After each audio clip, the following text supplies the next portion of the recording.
fait déjà 10 mois que j'ai cassé les hormones. Je sais pas si c'est à cause de la pandémie que ça passe aussi vite, on dirait, mais genre, waouh! C'est la dizaine de mois, là, on approche encore plus de la première année. Ça va être ça va être quelque chose, ça c'est clair. Donc, allô tout le monde, c'est Elisabeth. Bienvenue à cette vidéo du 10e mois sur les hormones. Donc, aujourd'hui, c'est ça qu'on va parler un petit peu. Vous allez comprendre pourquoi. Puis, également, on va parler de dating en tant que trans aujourd'hui. Ça fait un bout que des gens qui veulent m'entendre parler là-dessus. Donc, je vais voir ce que je peux dire. Présentement, nous autres à Montréal, Noël est cancellé. Oui, vraiment. Euh, Sinon, à part de tout ça, moi je suis présentement en quarantaine. Vous comprenez ça comme vous le voulez, c'est pas compliqué ce que ça veut dire. C'est ça, je suis en quarantaine présentement, mais tout va bien. Donc, oui, et là, disais-moi sur les hormones, écoutez, là, c'est sûr que oui, il y a toujours des effets là, que je ressens, ça c'est certain. Ça avance toujours, mais on sent là, que ça vient comme ça devient tranquille. Pas que. Je vais pas dire qu'on atteint une espèce de comme de plateau là, au niveau des effets, mais peut-être que ça se ralentit à un certain moment. Je sais pas si justement là j'ai un rendez-vous avec mon médecin pour mon un an, là, ça va être au mois de janvier mon rendez-vous. Donc ouais, on va voir ce qu'on va discuter, moi puis lui, à ce niveau-là. Peut-être avoir des petits changements. Je sais pas. Mais c'est ça. Moi, c'est sûr que tranquillement, toujours, là, je ressens toujours des effets, là, les seins, ça continue tout le temps, puis ça va jamais arrêter, c'est ça qui est bien. Donc, puis j'observe de plus en plus que j'aime non seulement le fait qu'ils grossissent, mais la forme qu'ils prennent, si je veux dire, parce que c'est ça, autre que d'avoir l'impression, au début, l'impression, c'est qu'il y a quelque chose qui pousse, mais ça n'a pas on va dire, ça n'a pas la forme désirée tout de suite au début. Mais là, vraiment, après 10 mois, je vois que ça s'arrondit, si on peut dire ça comme ça. Puis c'est ça qui fait du bien à voir de plus en plus. Sinon, si je peux dire. Ah, ben, ça faisait une couple de mois, je n'avais pas parlé comment ça se passait au niveau de l'électrolyse pour. C'est ça. Donc, ça se passe toujours bien. C'est sûr que c'est un processus qui est très long par contre. Puis je commence à comprendre là, que même si les hormones aident à comme ralentir la croissance du poil, là, vraiment, ça revient souvent. Il y a des spots là, qui sont très durs à aller tout compléter. Donc, ça prend la patience quand on rentre dans ce processus-là. Ça fait plus d'un an que j'ai commencé ça, puis je commence à voir le bout à certaines zones. Ça, c'est certain. Je vais pas mentir à ce niveau-là. Comme je disais à mon électrolyste, on se voit toutes les semaines, donc genre, souvent je dis, tu sais, c'est dur bien souvent, mais je dois voir le positif où ce qu'il y en a, puis il y a certaines zones justement que je vois là, que ça s'éclaircit de plus en plus, puis que ça va pas revenir du tout. Là. C'est sûr que certaines places sont plus visibles, qui m'agacent plus, qui prennent plus de temps. Ça vient me chercher un peu plus, mais je vois qu'on est sur le bord là, d'atteindre quelque chose là, de vraiment, vraiment concret là, dans ces zones que j'aime vraiment pas ce que je vois pour l'instant, mais bon.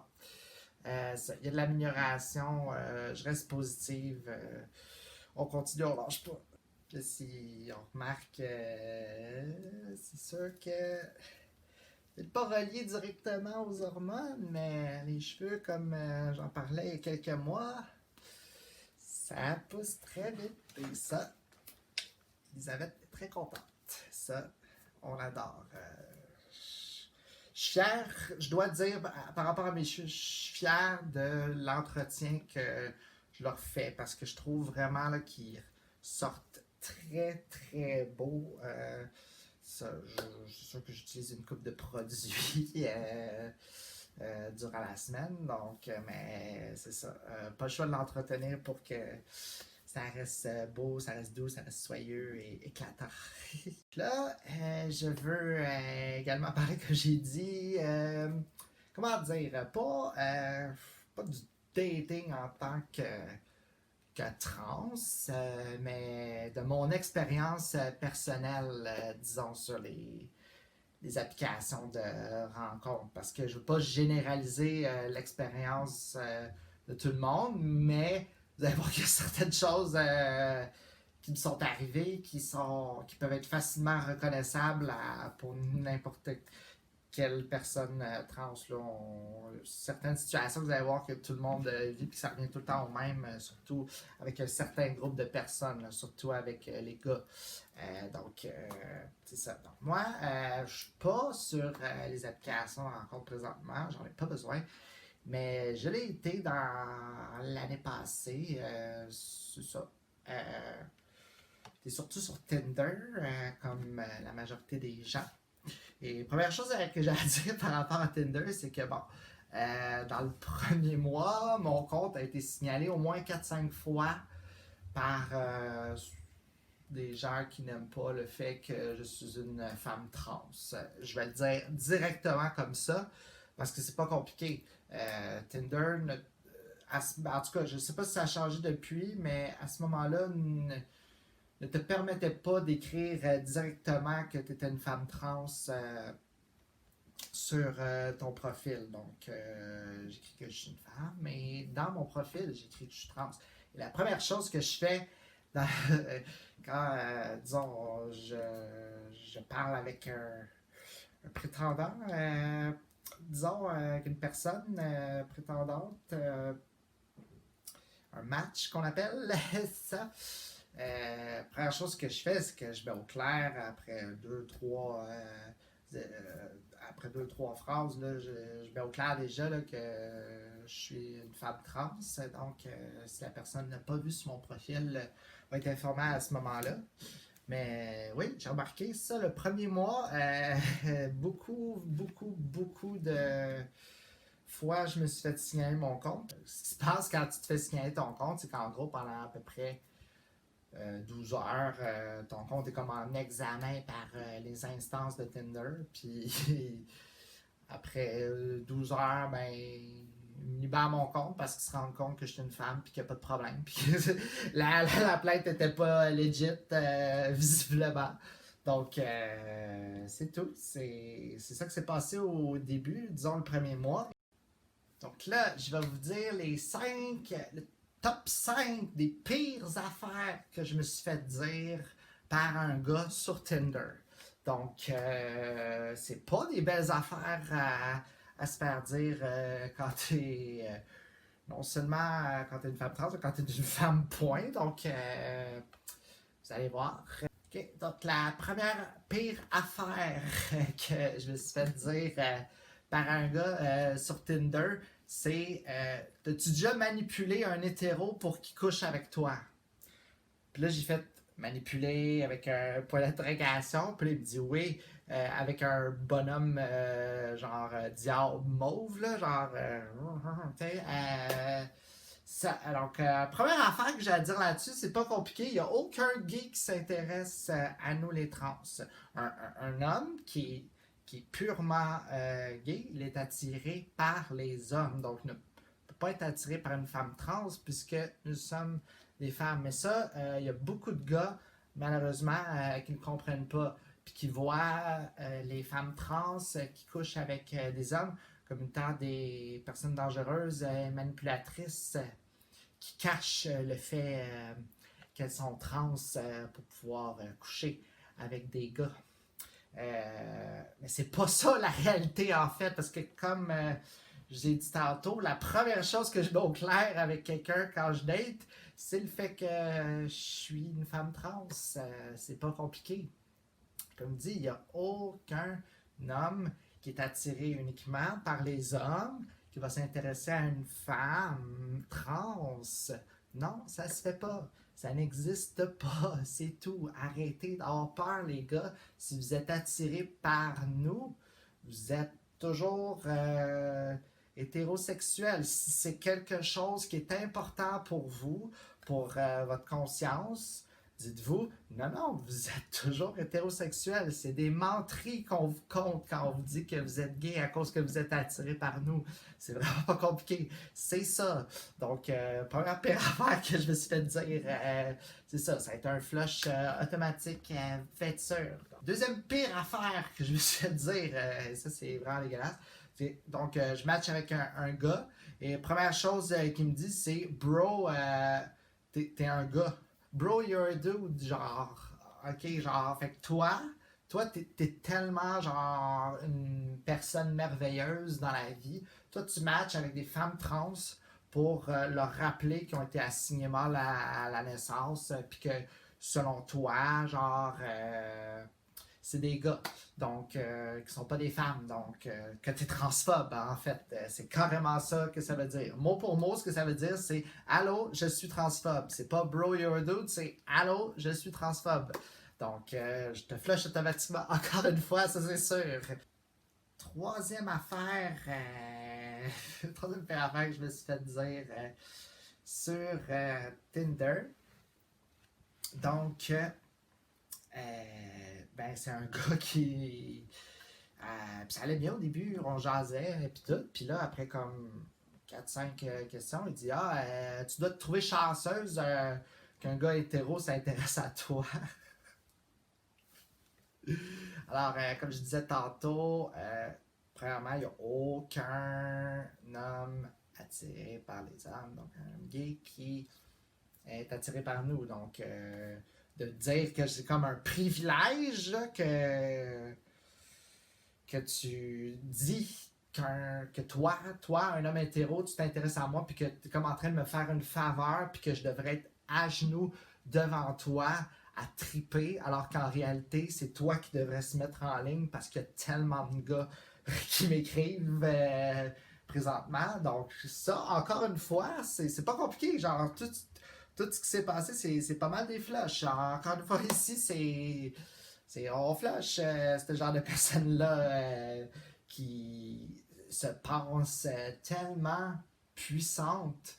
C'est le genre de gars-là qui est tellement toxique, qui se sent tellement genre over de tous les genres de femmes au point de dire hey, tu dois te trouver chanceuse qu'un gars comme moi qui est normal, ordinaire, s'intéresse à toi.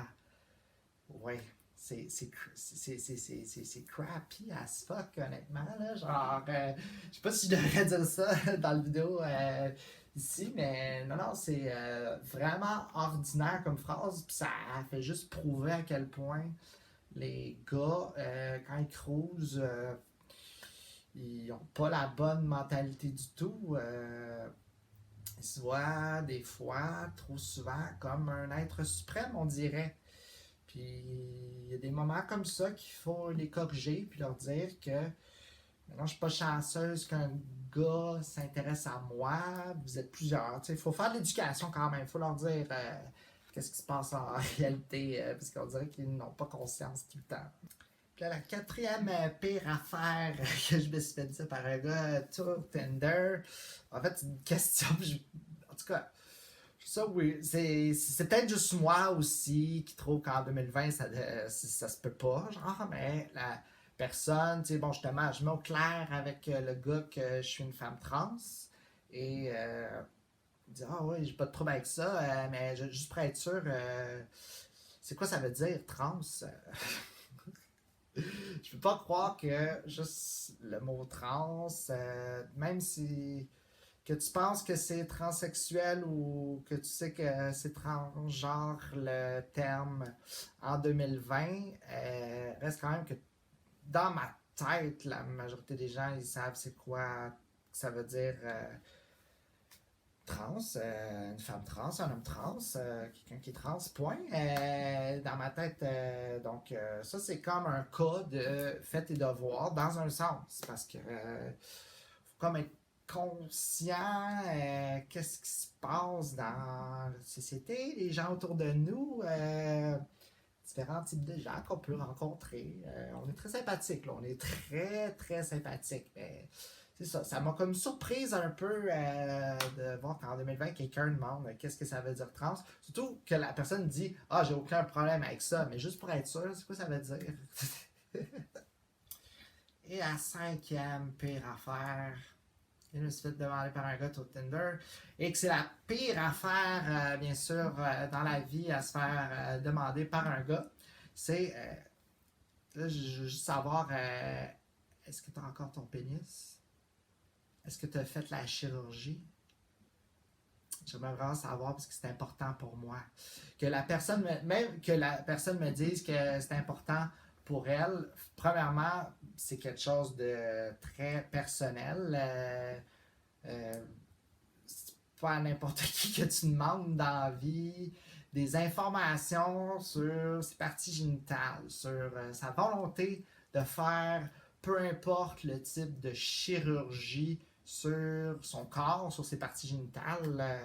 Ça. Dans la vie, tu ne demandes pas ça au monde. Pourquoi tu demandes tout le temps ça à nous? Là je dis dessus parce que je parle en général des gens qui réfléchissent pas, malheureusement, puis qui viennent nous poser ces questions-là, comme si c'était rien, comme si c'est demander à quelqu'un, puis t'as-tu changé de char cette année? C'est comme si c'était pas un big deal, alors que non, c'est très très gros. Puis ce que je me dis, genre, c'est que si la personne pose la question à savoir si j'ai encore mon organe génital masculin, c'est que peu importe la réponse que je vais donner à cette personne-là, ça va y déranger selon moi.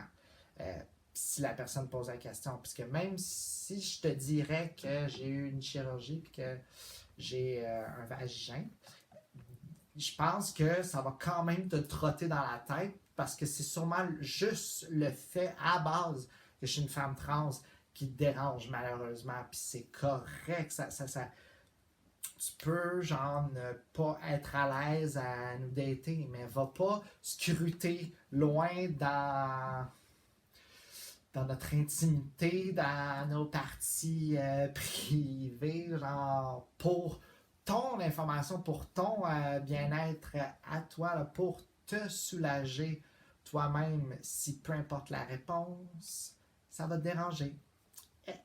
C'est ça, c'est pas facile être sur Tinder quand t'es une femme trans, puisque il y a plein de monde qui viennent te poser des questions ou te dire des affaires que tu veux pas.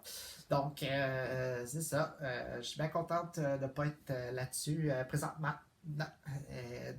Mais il y a plein d'anecdotes. Là, je vous parle vraiment du pire, là, mais peut-être que je peux parler de bonnes anecdotes une autre fois ou bien de choses drôles qui sont arrivées puis qui sont pas nécessairement merdiques comme tout ce que je vous ai raconté aujourd'hui de ces aventures, de ces mésaventures en fait avec des gens pas fins. Donc, je vais être bien direct comme ça là-dessus. C'est un sujet que vous m'aurez pas. C'est sûr que je vais être bien direct sur la réalité. Donc, c'est tout pour ce 10e mois sur les hormones vidéo. Donc, j'espère que vous prenez soin de vous. Donc, je vous souhaite en avance joyeux Noël, une bonne année 2021 qui, on l'espère, va être beaucoup mieux.